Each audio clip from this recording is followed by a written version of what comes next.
I got a space station for $1, didn't expect it to be full of beautiful alien women. Ryan Torres had made some questionable purchases in his life.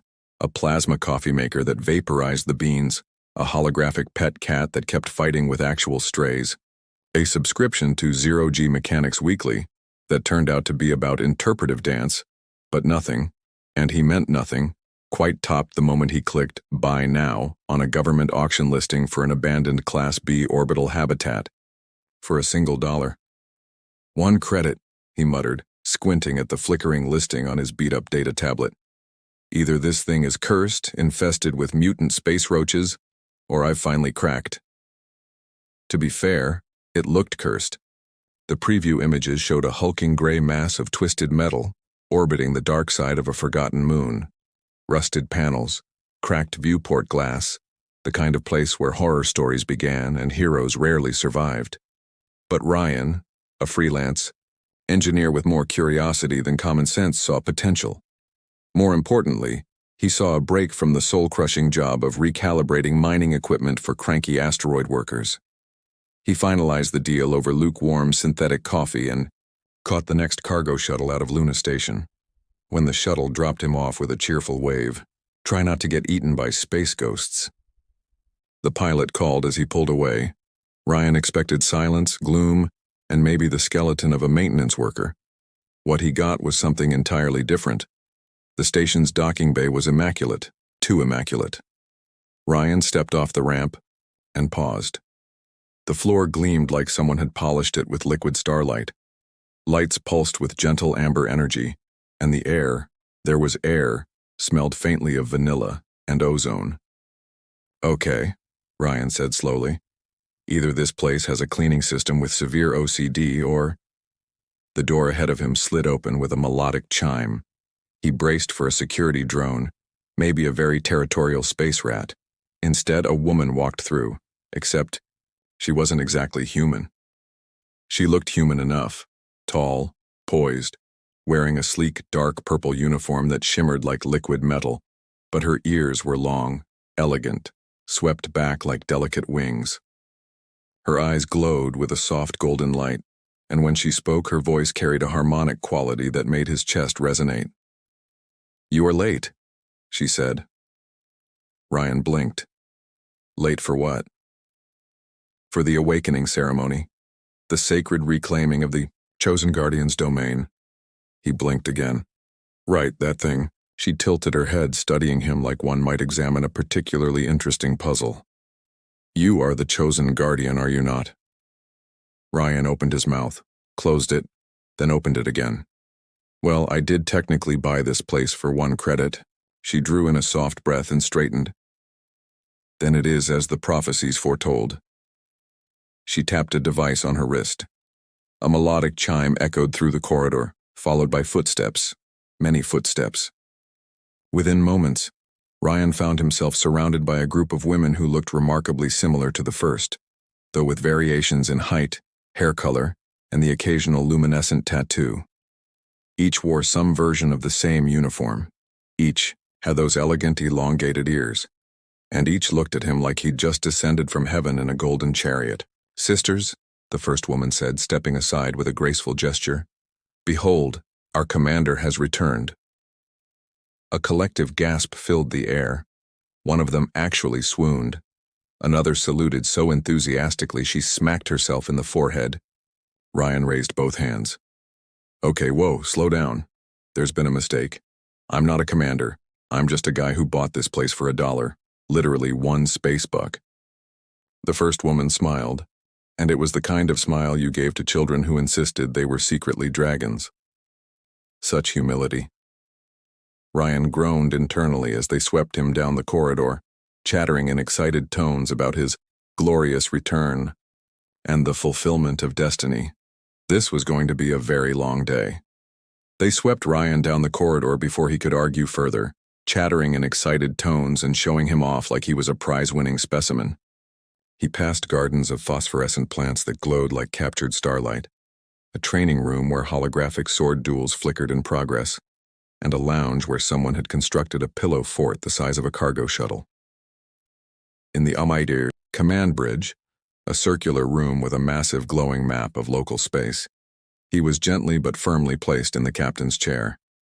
The chair immediately began adjusting to his body temperature, and somehow started massaging his shoulders. "I'm Vera," said the first woman now at his side, "captain of the Stellar Dawn and your loyal second-in-command." "Uh-huh," Ryan muttered, still processing the fact that his chair was somehow reading his stress levels and responding accordingly. "Our records were lost when the station went into stasis, but our traditions are clear. The one who reactivates the Heartstone beacon shall lead us." I pressed what I thought was a doorbell, Ryan protested weakly. "And thus, the beacon was awakened." Vera nodded gravely. "I was just trying to find the bathroom." All signs point to destiny. Before Ryan could respond, a tray was thrust into his lap by a perky alien woman with bright coral pink hair and eyes that sparkled like captured nebulae. "Welcome snack," she announced cheerfully. It was a bowl of something that looked like glowing gummy worms doing synchronized swimming. Ryan stared at it warily. "I don't suppose this comes with instructions." "Only if you want the fire-breathing version," she chirped with an innocent smile. "Fire-breathing?" Ryan looked between the bowl and the pink-haired woman. "What exactly am I eating?" "That's Luna," Vera explained with fond exasperation. "Our chief morale officer and culinary experimenter." Luna beamed. "It's perfectly safe. Mostly. The last person who tried it only glowed for 3 days." Ryan stared into the bowl. Behind him, the crew cheered enthusiastically. This was definitely going to be a long day. Ryan Torres had faced a lot in his 31 years of drifting around the galaxy. Engine fires, rogue AI coffee machines, and once a smuggler with a pet slime that tried to digest his favorite wrench, but nothing had prepared him for breakfast on the Stellar Dawn. He sat at a long, crystalline table in what the crew called the Great Hall. The ceiling shimmered with projections of distant galaxies. The chairs automatically adjusted to perfect ergonomic settings, and the food, if you could call it that, looked like it had been designed by artists who'd recently sampled experimental chemicals. "Is it supposed to be humming?" Ryan poked at the vibrating blue cube on his plate. It gurgled musically and flashed what looked suspiciously like Morse code. Vera, seated beside him with perfect posture, nodded serenely. "It's called Nith, a delicacy from our homeworld. It adapts to your nutritional needs and mimics flavors from your cultural memory. It also composes poetry." "What kind of poetry?" The cube began reciting something that sounded remarkably like ancient Earth limericks. Ryan narrowed his eyes. "Are you people monitoring my brain?" Vera ignored the question and took a graceful bite from her own plate. A series of thin silver wafers arranged like a house of cards. Around them, the crew chatted, laughed, and periodically cast amused glances toward their commander. "Look," Ryan said, lowering his voice and leaning closer to Vera. "I really think we need to address the elephant in the room. I'm not a commander. I'm a freelance engineer who specializes in fixing broken junk, not leading space warrior princesses." "You activated the station," she replied calmly. "I hit a control panel. You were recognized by the Heartstone. I leaned on it while looking for a restroom." She smiled with unshakable confidence. "These are merely the signs of fate." Ryan rubbed his temples. "Fate is highly overrated." Just then, a klaxon blared, soft and musical, but unmistakably urgent. Vera stood gracefully, her elongated ears twitching slightly. "Bridge," she said, gesturing for Ryan to follow. They made their way through the station's gleaming corridors, accompanied by Luna, who had decided Ryan needed constant snack supervision, and Zara, a no-nonsense warrior with a scar across one glowing amber eye, and an expression of permanent mild skepticism about Ryan's qualifications. The command bridge was already alive with movement. Holographic star charts floated in midair. Crew members moved between consoles with practiced efficiency, and one of them waved cheerfully at Ryan while offering him a snack pouch shaped like a tiny spaceship. "Status?" Vera asked crisply. Zara pointed to a red blip on the star map. Unidentified vessel approaching, no transponder signal. Looks like an old Confederation scavenger ship. Minimal weapons, but they've deployed scanning probes. Ryan squinted at the tactical display. Why send probes? They can clearly see we're here. Some scavengers sell coordinates to black market dealers, Zara explained. They assume the station is still abandoned. Vera turned to Ryan expectantly. What are your orders, Commander? Ryan panicked internally. What? Why me? You're clearly the one with actual military experience. You are the commander, Vera said with that same unshakable smile. We await your wisdom. Ryan sighed deeply. Fine. Open communications. I'll talk to them. This was about to get very interesting. A moment later, a grainy holographic projection of a grizzled man in a patched environmental suit filled the air. He scratched his gray beard and squinted through the static. This is Captain Knox of the scavenger vessel Broken Dreams. You folks, planning to keep this tin can? Or can we strip it for parts? Ryan smiled awkwardly, very aware that every eye on the bridge was watching him. Sorry, no parts available today. This station is under new ownership. Also, there's a security system with, he glanced around desperately. Laser wasps. Knox paused, raising a bushy eyebrow. Laser wasps? Yep. Swarms of angry wasps. With lasers. Ryan tried to sound confident while internally screaming at himself. The scavenger captain narrowed his weathered eyes. You bluffing, kid? Zara, bless her perfect timing, activated a defensive sequence at her console. Outside the station, several dozen spherical drones with stinger-like appendages buzzed to life and swarmed around the station's hull in an aggressive formation. They moved with predatory grace, their welding lasers glinting menacingly in the starlight. Knox's eyes widened considerably. Holy void! You win, Commander. We're out of here. The transmission ended abruptly. Ryan slumped into the command chair, which immediately began a soothing massage routine. Well, he muttered, that went better than expected. Vera offered a slow, appreciative clap. Inspirational. You're being sarcastic. Actually, I'm impressed. You invented a terrifying defense system from nothing. I literally made up laser wasps, and now they exist, Vera said with that enigmatic smile. We had orbital maintenance drones equipped with precision welding lasers. Your words gave them purpose. Ryan groaned and buried his face in his hands. I'm never living this down. The time they returned to the Great Hall, the crew had already heard the tale. One crew member was sketching concept art of the laser wasps, complete with tiny, angry expressions. Another had started composing what sounded like an epic ballad about the commander of the stinging light and scavenger-scaring god of buzz. Ryan found himself the subject of increasingly absurd praise, including titles like Master of the Mechanical Swarm and He Who Commands the Photon Hornets. Luna appeared at his elbow with a glowing drink. For the hero of the hour, it's called Stellar Courage. It's supposed to taste like bravery, but honestly, it mostly tastes like carbonated fruit punch with glitter. Why does everything here involve glitter? Ryan asked, accepting the drink. Because, Vera said, settling gracefully beside him. Beauty should be celebrated in all its forms, even in our weapon systems, apparently. By the time the station's artificial night cycle dimmed the corridors and soft lullabies played over the speakers, a setting Ryan definitely intended to adjust, he was sprawled on a floating recliner while Luna attempted to give him what she called a victory facial mask to reflect your new status as WASP Commander. Tell me again, Ryan said, trying not to move as Luna applied something sparkly to his cheeks. Why are you all still here? Why didn't you leave after the station was abandoned?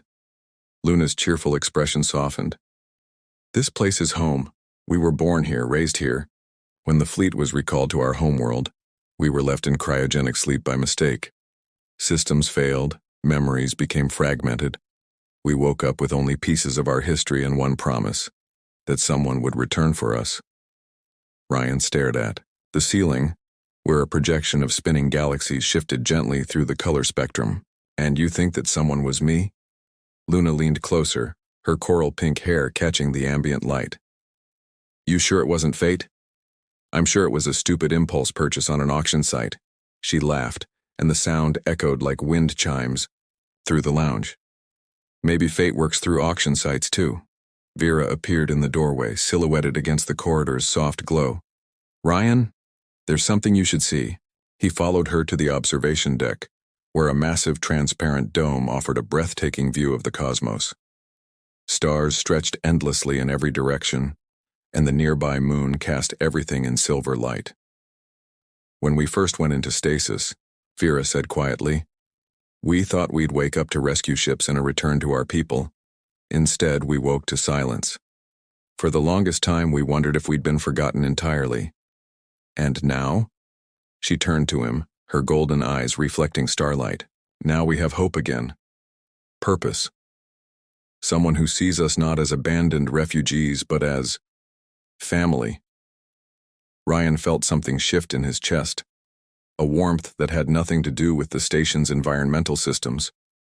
Despite the absurdity, the confusion, and the unshakable feeling that he was living someone else's dream, he realized something important. For the first time in years, he felt like he belonged somewhere. So, he said, trying to keep his voice casual, what other surprises does this place have? Vera's smile was radiant. Oh, Ryan Torres, you have no idea. Ryan Torres had officially reached peak surrealism. He was standing in a shimmering hallway, lit by softly glowing symbols while Vera adjusted the collar of his ceremonial tunic. It was made of some kind of smart fabric that kept shifting between shades of deep blue and cosmic silver, refusing to settle on a color. Somewhere in the background, Luna was trying to attach what looked like a miniature satellite array to his head. It's a crown, she explained cheerfully. It's a kitchen strainer, Ryan replied flatly. It receives ancient wisdom, Vera added helpfully. I swear it's a colander with antenna.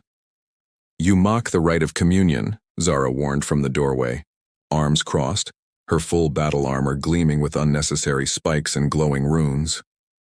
Mock everything when I'm nervous, Ryan muttered, adjusting his ridiculously wide sleeves. What exactly is this ceremony again? It's how we present you to the Council of Ancestors, Vera explained. They reside in the core chamber and oversee all recorded consciousness aboard the station. Think of it as a software update crossed with meeting your girlfriend's parents. So I'm meeting space ghosts? Essentially, yes, she said with that maddeningly cheerful smile. As the doors to the core chamber hissed open, Ryan half expected thunder or mystical chanting. Instead, he was greeted by a polite synthesized voice that said, Welcome, new organic administrator.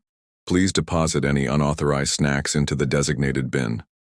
Ryan blinked. Was that sarcasm? Vera leaned in conspiratorially. The core has a personality module. Sometimes it leans toward dry humor. Inside, holograms swirled, dozens of them. Ancient commanders, engineers, philosophers, even what appeared to be a few entertainers. They all looked vaguely translucent and extremely judgmental, like a cosmic jury of his peers. One of the projections floated forward. An older alien woman with elegantly braided hair and those trademark elongated ears. Her expression was unreadable, somewhere between wise and deeply unimpressed. You are the one they call Ryan, she said, her voice echoing with digital harmonics. I'm the guy who bought this place on clearance, yes, the ancestors murmured among themselves, voices echoing like radio static mixed with wind chimes. One of them whispered something about the new cycle. Another said, he's shorter than the prophecies implied. Do you have leadership experience? The elder asked directly. Ryan considered lying, then decided honesty was probably safer with potentially omniscient space ghosts. I once organized a strike at Mars Colony 12. It involved defective atmospheric processors and a food fight with expired ration packs. The holograms went completely silent. Then, unexpectedly, the elder smiled. Excellent.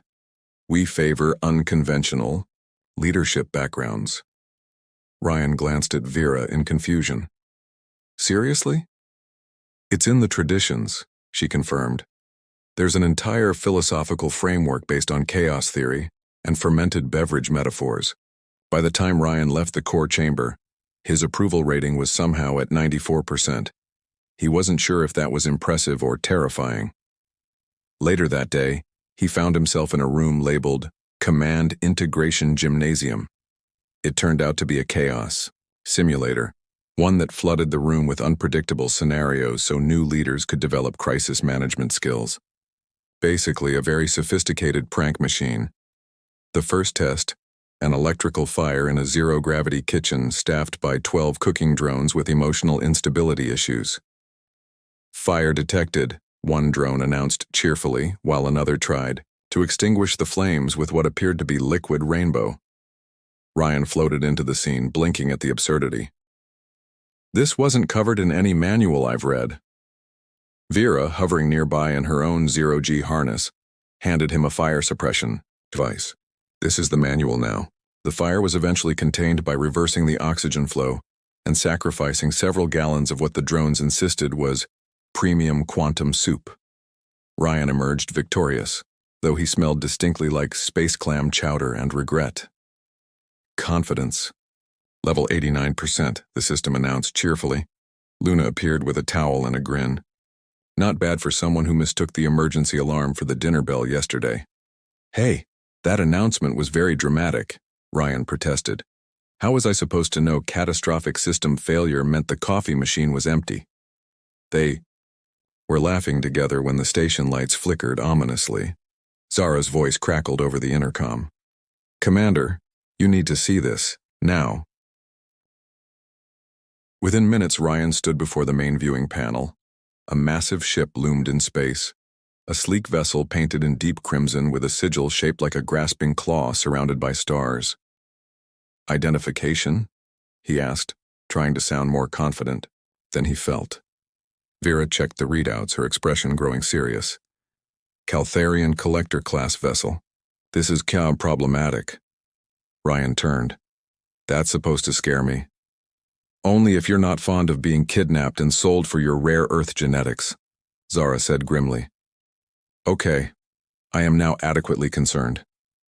A message flashed onto the screen, a simple symbol, a hand reaching down, grasping a crown that looked suspiciously like Ryan's colander crown. They're demanding surrender, Vera translated. Ryan took a deep breath. This was it. The real test. No training scenario, no simulated soup fires. He looked around at his crew. These incredible women who had somehow become his family in just a few days. His ceremonial tunic had finally settled on a solid, heroic gold. His hair was only partially soup-scented, and the ridiculous crown was glowing faintly like it actually meant something. He walked to the console and opened a direct channel. This is Ryan Torres, he said, surprised by the steadiness in his own voice. Commander of the Stellar Dawn. I don't know what sort of cosmic kidnapping scheme you think you're running, but you're going to turn that ship around right now. Silence. Then a low, amused voice responded. You must be the relic keeper. Ryan blinked. The what now? The last of the Harmony bloodline, the bonded one, the one who awakened the Heartstone. I mostly just tripped over it, but sure. The voice hissed with something between amusement and threat. You are claimed by ancient law. You will be taken. Ryan looked at his crew, at Vera's determined expression, Luna's worried face, Zara's ready combat stance. Then he smiled. You're welcome to try. But just so you know, this station is now protected by laser wasps. The silence stretched longer this time. Then, incredibly, the Caltharian ship began to retreat. Zara raised an eyebrow. You scared them off with imaginary insects again? Ryan turned to his crew, grinning. I may have no idea what I'm doing. I may smell like cosmic seafood. But I am your commander, and I'll be damned if anyone's going to threaten our beautiful, weird home. The crew erupted in cheers. Someone started chanting, Laser wasps forever. Vera stepped beside him, her golden eyes warm with something that might have been admiration or love. You're growing into this role, she said softly. I'm improvising, Ryan admitted. Then keep doing it. It's working. Outside the viewing panel, Stars burned bright against the velvet darkness, and for the first time, Ryan didn't feel like a tourist in someone else's dream. He felt like a leader, maybe even a hero. Definitely still confused, but increasingly okay with that. Ryan Torres awoke to a symphony of electronic hums, blinking lights, and the faint aroma of ozone mixed with space pancakes. The station's daily alarm, charmingly programmed by Luna, now blared across the intercom as a high-pitched recording of her singing, "Rise and shine or I'll launch your bed into a black hole." He groaned and swung his legs over the edge of IQ. His bunk, still slightly sore from yesterday's celebratory zero-gravity victory party. Apparently, the crew's idea of a small celebration had involved anti-gravity boots, glowing beverages, and at one point, an impromptu karaoke performance of Earth's greatest hits, sung backwards. "Commander, you're late for the post-crisis briefing," Vera called from outside his quarters. "Do I have time to shower?" he asked, shuffling toward the door in his thermal socks. "Only if you want to smell like ionized regret for the rest of the meeting." When he arrived at the command deck, the crew was already gathered. Holograms projected star charts, repair schedules, and confusingly, a giant animated cupcake that Luna quickly dismissed with a guilty cough. "Okay," Ryan said, pulling himself into his chair, now lovingly engraved with the words Commander Supreme. "Let's talk fallout. What's the damage?" "Minimal," Vera reported. "The Caltharians sent a long-range surveillance probe to monitor us, but after your eloquent threat about laser wasps and cosmic consequences, they've decided to maintain a respectful distance." "I still don't know if laser wasps are actually real," Ryan admitted. "They're not," Luna whispered conspiratorially. "But apparently they think they are," Zara added with a rare smile, "which is all that matters." Ryan exhaled. "Good. Let's keep that illusion going. In fact, someone designed fake blueprints for a wasp swarm defense grid. I want honeycomb patterns on every schematic." "Your leadership style is unconventional but effective," Zara said, her expression somewhere between admiration and bewilderment. "Thank you. I call it panic-fueled creative lying." But beyond the joking, something fundamental had changed in Ryan. Where he once stumbled through technical readouts and protocol manuals, he now spoke with genuine confidence, like a guy who had finally figured out the difference between a plasma conduit and a coffee dispenser. It wasn't just him, either. The crew had transformed. The women who had once been formal and guarded now cracked jokes, teased each other, and even started personalizing the station's corridors. A stretch of hallway had been converted into a glow-in-the-dark mural depicting the Battle of the Laser Wasps. Another area now hosted nightly storytelling circles where crew members shared tales from their homeworld. They weren't just operating a space station anymore. They were building a home. That evening, Ryan found Vera in the observatory. She stood near the massive, transparent dome, watching a comet trail stardust across the galaxy's edge. Her elongated ears twitched slightly when he entered. "You're quiet tonight," he said, settling beside her. "I was thinking," she replied, "about all the centuries we spent waiting, watching, preparing for a signal that never came. And then you arrived, a confused man with no plan and mismatched socks." Ryan looked down. "Still mismatched. I've come to cherish that," she said, smiling softly. There was a comfortable pause. Then Ryan asked, "Do you really think I'm the one your people were waiting for?" Vera looked at him, her golden eyes warm in the starlight. "Maybe not the one the prophecies intended, but you're the one we needed. He scratched his head. "That sounds suspiciously like a motivational poster." "Then frame it and call it wisdom." She moved closer. "You gave us purpose again, Ryan.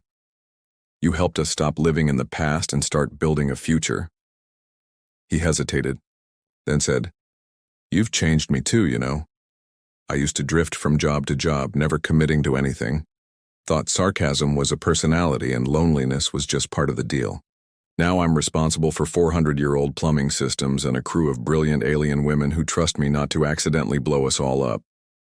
"Mostly," Vera said with a teasing smile. "Mostly." The silence between them was no longer awkward. It was full of possibility, of something gentle and new growing between them. Just then, Luna burst through the door holding a data pad. "Emergency!" They both jumped. "What happened?" Ryan asked. "The coffee machine is out of quantum beans again." Ryan blinked. "Is that really an emergency?" "To morale, yes," she said, grimly. "Also, I may have reprogrammed the kitchen robot to express emotions. It's currently sulking in the corner and refuses to make toast." Vera pinched the bridge of her nose. "Why did we give her administrative privileges?" "Because she threatened mutiny if we didn't," Ryan reminded her. "Fair point." They made their way to the dining hall, where the kitchen robot was indeed playing melancholy violin music and projecting tiny rain clouds over itself. Ryan knelt beside it and patted its chrome shoulder. "Come on, buddy, let's talk about your feelings after you make us some breakfast."